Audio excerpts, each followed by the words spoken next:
사도행전 9장 1절에서 5절 말씀입니다. 사도행전 9장 1절에서 5절 말씀 합독하십니다. 사울이 주의 제자들에 대하여 여전히 위협과 살기가 등등하여 대제사장에게 가서 다메섹 여러 회당에 가져갈 공문을 정하니, 이는 만일 그 도를 따르는 사람을 만나면 남녀를 막론하고 결박하여 예루살렘으로 잡아오려 함이라. 사울이 길을 가다가 다메섹에 가까이 이르더니 호련히 하늘로부터 빛이 그를 둘러 비추는지라. 땅에 엎드러져 들음에 소리가 있어 이르되, 사울아 사울아 내가 어찌하여 나를 박해하느냐 하시거늘, 대답하여 주여 누시니이까. 이르되, 나는 내가 박해하는 예수라. 아멘. 우리 사람들에게는 소위 체질 혹은 기질이라는 게 다 있습니다. 특히 한방 동양의학에서는 우리 몸을 이제 체질을 흔히 이제 사상 체질로 나누죠. 그래서 태음, 태양, 소음, 소양 이런 거로 나누어서 진맥을 하고 보약을 줘줘도 그런 것을 기초로 해서 약을 줘주게 됩니다. 간단한 예로, 여러분 인삼을 좋아하시고 인삼을 잘 드시는 분이 계시고요, 또 어떤 분은 인삼은 아주 상극이어서 열이 많이 나서 인삼 먹으면 꼭 몸에 이제 탈이 나는 분도 계실 겁니다. 여름철에 삼계탕을 이제 보통 먹게 되는데, 삼 들어간 것을 못 드시는, 또 들어서는 안 드시는 분도 혹 계실 겁니다. 이게 다 이제 소위 이런 것들이 체질이다라고 이제 볼 수가 있는 거죠. 이거는 선천적인 DNA 영향이 크기도 하지만, 또 후천적으로 이제 음식이나 운동이나 또 여러 가지가 또 영향을 주게 되겠죠. 또 우리 사람을 내면으로 이제 성격 혹은 기질로 분류하는 것도 있는데, 고대 의학자인 히포크라테스라는 사람은 우리 사람의 내면 기질을 네 가지로 보죠. 다혈질, 담즙질, 점액질, 우울질, 이 네 가지로 이제 분리를 해서 사람 성격이, 성질이, 기질이 이렇다 저렇다 나름대로 이제 분류를 합니다. 이게 100% 맞는 건 아니지만 상당히 맞는 부분이 있음을 우리는 의학적으로, 우리 또 생활 속에서 체험적으로 이것을 잘 알고 있습니다. 그래서 내 자신이 어떤 체질인지 어떤 기질인지, 또 우리 아들, 딸이 어떤 체질이고 기질인지 이거를 알면 건강이나 이제 인간 관계, 부모 자녀 관계들이 좀 좋아지는데, 이걸 모르든지 무시를 하면은 반드시 이제 문제가 생길 수밖에 없는 일들이 우리 일상생활에서 이렇게 저렇게 일어납니다. 이제 오늘 사도행전 9장을 보게 되는데, 7장에서는 주인공이 스데반이죠. 순교를 합니다. 8장의 주인공은 빌립이어서 사마리아에 가서 복음을 전하는 것으로 쭉 8장엔 빌립이 주인공이고요, 9장에는 주인공이 바뀌어요. 하나님 쓰시는 사람이 그렇게 시대마다 바뀌는 거죠. 사울이라는 사람이 등장을 합니다.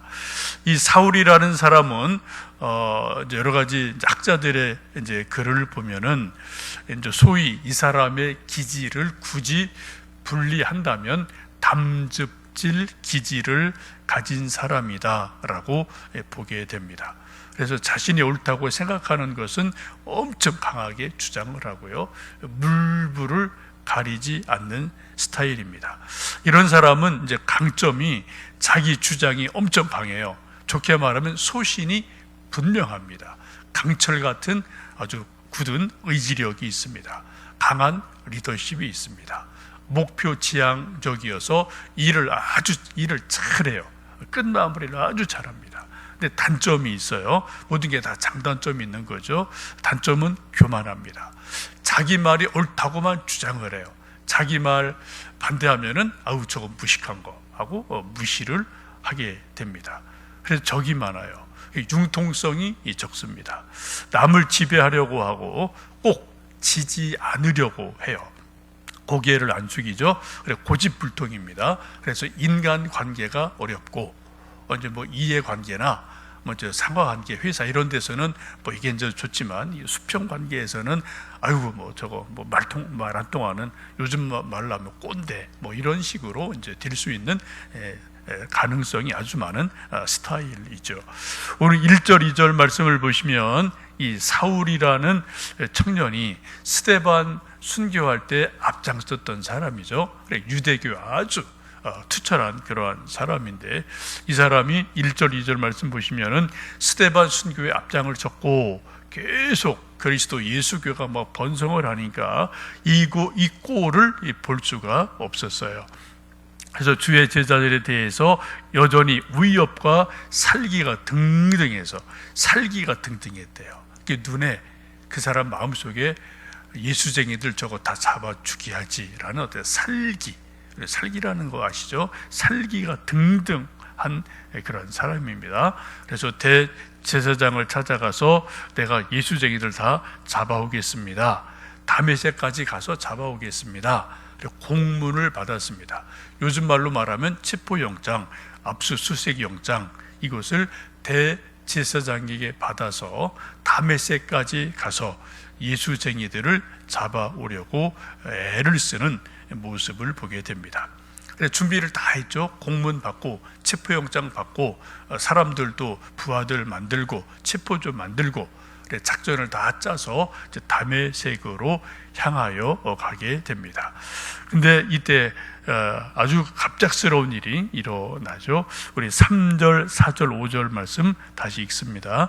사울이 길을 가다가 다메섹에 가까이 이르더니 호련히 하늘로부터 빛이 그를 둘러 비추는지라 땅에 엎드러져 들음에 소리가 있어 이르되 사울아 사울아 내가 어찌하여 나를 박해하느냐 하시거늘 대답하되 주여 누구시니이까 이르시되 나는 내가 박해하는 예수라 라고 말씀합니다. 지금 살기가 등등한 사울이 체포조를 이끌고 체포영장을 가지고 다메섹에 거의 왔는데 호련히 갑자기 하늘에서 강한 빛이 쏟아져 내리면서 이 사도 바울이 강력한 빛에 놀라서 땅에 꼬꾸라지는 일이 일어납니다. 그때 하늘에서 분명한 음성이 들려오죠. 사울아 사울아 내가 어찌하여 나를 박해하느냐라는 하늘에서 음성이 들려오게 됩니다. 그래 놀라서 사울이 누구십니까? 라고 물었더니 나는 내가 박해하는 예수다 라고 예수님이 부활하신 예수님이 다메섹 도상에서 현현하셔서 이 사울이라는 청년을 딱 만나는 그런 놀라운 일이 일어납니다. 여기 이제 우리가 중요하게 보여야 될 단어 중에 하나가 호련히라는 그런 단어이죠. 호련히. 이거는 사도 바울이 상상 못한 일이에요. 아무도 상상 못한 일이에요. 그때 거기서 이런 일이 있으리라고는 아무도 상상 못했는데 바로 그 시간 그곳에서 예수님이 나타나셔서 사울을 만나게 됩니다. 성경 보시면은 호련히라는 단어를 쓰는 곳이 여러 군데 있어요.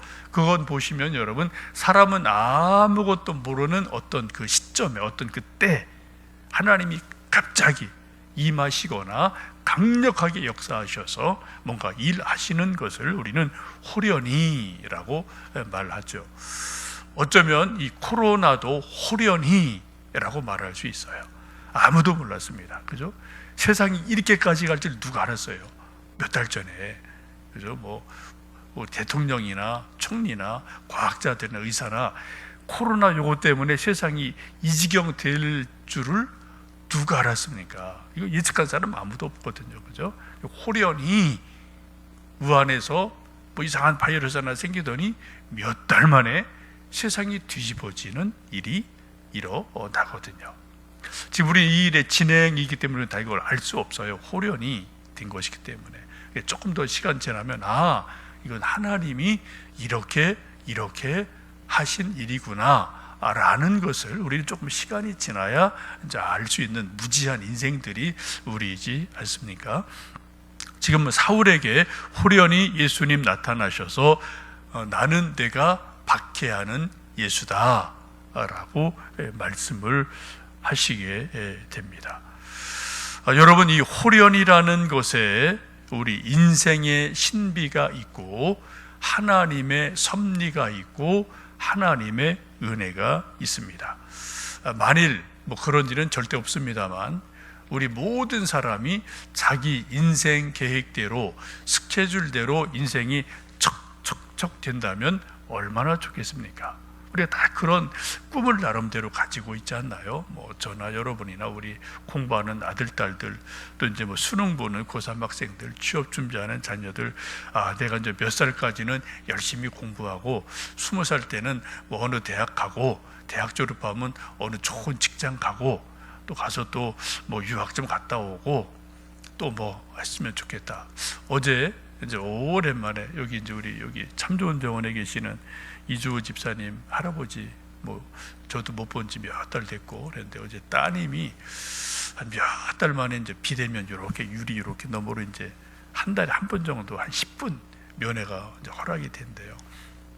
서울 사시는 분인데 가끔 우리 교회 좀 오셨죠. 따님이 한 두어 달 만에 이제 오랜만에 정말 병원에서 허락해서 이제 아버님을 좀 만나 뵙고 잠깐 좀 교회에 좀 오셔서 이제 한 20-30분 대화하고 이제 기도하고 좀 그런 시간을 가졌습니다. 그런데 자기 조카가 현대중공업을 이제 다니나 좀 공부도 꽤 잘하고 똘똘한 조카 딸이 있는가 봐요. 근데 이제 좀 공부할 욕심이 있어서 올 초에 이제 미국 어느 좋은 대학에 이제 MBA 이제 공부하려고 다 준비해서 수속해서 허락받고 입학 허가를 다 받고 그래서 이제 이 현대중공업에 딱 사표를 낸 거예요. 근데 현대중공업에서는 아직 내지 마라. 조금 이게 불안정하다는데 이제 좀 귀찮고 또 젊은 애들 그런 게 있잖아요. 딱 사표를 냈는데 미국에서 여러분 뉴스 보시죠? 오지 마라. 있는 사람도 나가라는 거예요. 유학생들. 이게 사표를 딱 내는 순간 조금 있다 일이 이렇게 되면서 이게 미국 갈 수도 없고 회사님이 사표 냈고 그래서 이제 붕 뜬 거예요. 상당히 좀 실력 있는 조카 같은데 그래 자기가 좀 그대로 있으면 또 막 이렇게 너무 저기 하니까 무료로 좀 자기 재능을 어디 회사든 단체든 가서 무료로 기부하겠습니다.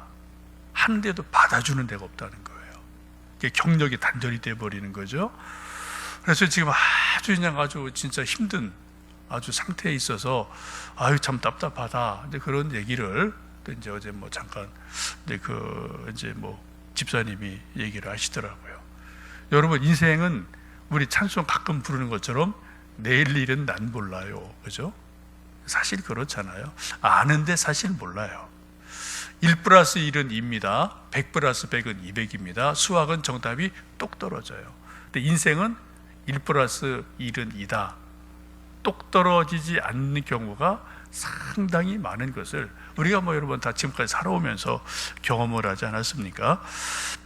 근데 이러고 해서 우리 이제 답답함도 있고 불안도 있고 또 때로는 살맛도 있고 긴장도 있고 또 하나님의 은혜도 임하는 일이 일어나게 됩니다.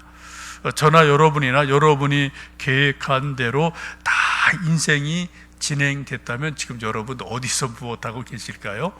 저도 어디서 무엇하고 있을까요? 모르겠습니다. 근데 우리 인생이라는 게 호련히 라는 것이 우리 인생에 종종 일어난다라는 것을 우리는 말씀 속에서도 보게 됩니다. 그래서 이 호련히 예수님이 사울에게 나타나셔서 사울의 인생이 180도 확 바뀌게 되고 예수님의 제자가 되고 이방인의 사도가 되고 지금 우리가 2000년 지난 이 시대 우리가 그분이 쓴 성경을 읽고 또 그분이 쓴 간증을 듣고 또 우리가 예수님을 믿는 일들이 일어나게 됩니다.